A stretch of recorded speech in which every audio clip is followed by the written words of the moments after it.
کوفے کے بازار اور دربار میں کس عالم میں ماں کے سروں پہ چادریں نہیں ہیں، بہنوں کے سروں پہ چادریں نہیں ہیں، ایسے میں سید سجاد حسن وسطیٰ ہیں، منادی ندا دے رہا ہے، ارے یہ علی کی بیٹیاں ہیں، یہ نبی کی نواسیاں ہیں، یہ زینب ہے، یہ ام کلثوم ہے۔ امام سید سجاد علیہ السلام کے بہت سارے لقبات ہیں، لیکن ان القابات میں ایک لقب بہت مشہور ہے، جانتے ہیں وہ کیا ہے؟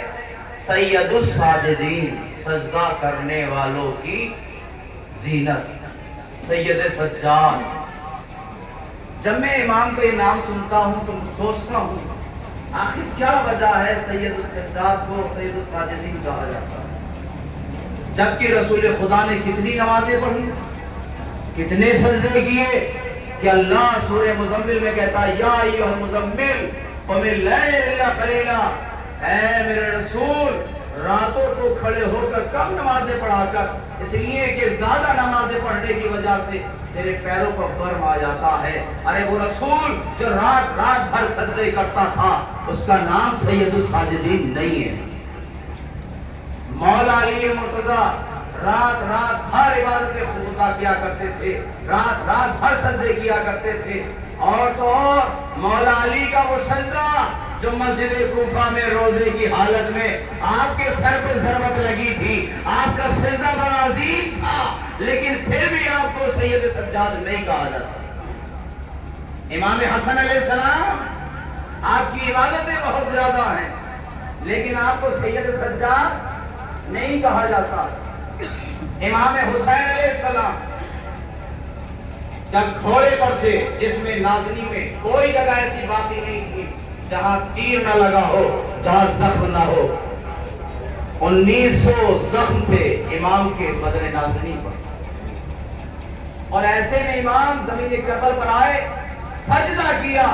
ذرا سوچو 1900 زخم لگے ہوئے تھے امام کے جسم اور تیر لگے ہوئے تھے، ایسے عالم میں جو امام نے سجدہ کیا تو امام حسین علیہ السلام کا سجدہ کتنا عظیم رہا ہوگا۔ لیکن امام حسین کو سید سجاد نہیں کہا جاتا ہے، سید الساجدین نہیں کہا جاتا ہے، آخر کیا وجہ ہے؟ لیکن جب میں نے دیکھا تو مجھے معلوم ہوا کہ سید سجاد کو سید الساجدین کیوں کہا جاتا ہے۔ اس کی وجہ یہ ہے کہ جب 11 محرم کو اسیر کیا گیا ہے امام کو، تو آپ کے گلے میں ایک توپ تھا، اس توپ میں کانٹے لگے ہوئے تھے لوہے کے، اور توپ کے دونوں طرف زنجیریں بندھی ہوئی تھی، وہ زنجیریں ہاتھ کی ہتھکڑیوں تک پہنچتی تھی، وہ ہاتھ کی ہتھکڑیاں، ان میں 2 زنجیریں تھی جن کا تعلق کمر کے لنگر سے تھا، کمر کے لنگر میں 2 بھاری زنجیریں تھی جو پیروں کی بیڑیوں سے جا کے جڑتی تھی۔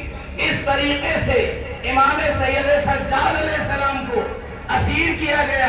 روایت کہتی ہے کہ جب بھی نماز کا وقت آتا، ہمارا یہ چوتھا امام، یہ بیمار امام فوراً زمین پر تیمم کرتا، نماز پڑھنے کے لیے کھڑا ہو جاتا تھا۔ جب یہ اسیروں کا قافلہ شام میں پہنچا ہے اور شام کے بازار میں پہنچا ہے تو سید سجاد نے دیکھا کہ نماز کا وقت آ گیا، آپ نے زمین پر تیمم کیا، تیمم کرنے کے بعد نماز پڑھنا شروع کی۔ جیسے ہی شام کے بازار میں سید سجاد علیہ السلام نے نماز پڑھنا شروع کی تو ظالموں نے دیکھا کہ یہ تو نماز پڑھ رہے ہیں، ہم نے لوگوں سے کہا ہے کہ ہم نے باغی کو مارا ہے، ہم نے تابی کو مارا ہے، ہم نے خارجی کو مارا ہے، اگر لوگوں نے نماز پڑھتے ہوئے دیکھ لیا تو ہمارا مقصد پامال ہو جائے گا، لہذا حکم دیا گیا ارے ان کی نماز چھڑوا دو۔ 2 گھڑ سوار آگے بڑھے، امام زین العابدین، شام کا بازار، سید سجاد سجدے میں ہے، لپا جاری ہے، سبحان ربی الاعلیٰ و بحمدہ، سبحان ربی الاعلیٰ و بحمدہ۔ ایسے میں ایک نے ایک طرف سے زنجیر کو پکڑا، دوسرے نے دوسری طرف سے زنجیر کو پکڑا اور گھسیٹنا شروع کیا۔ ارے سید سجاد سجدے میں ہے، لپے جاری ہے، سبحان ربی الاعلیٰ و بحمدہ، سبحان ربی الاعلیٰ و بحمدہ۔ آواز غیبی آئی، انتا سید الساجدین، انتا سیر العابدین، ہاں تم ہی تو سجدہ کرنے والوں کی زینت ہو،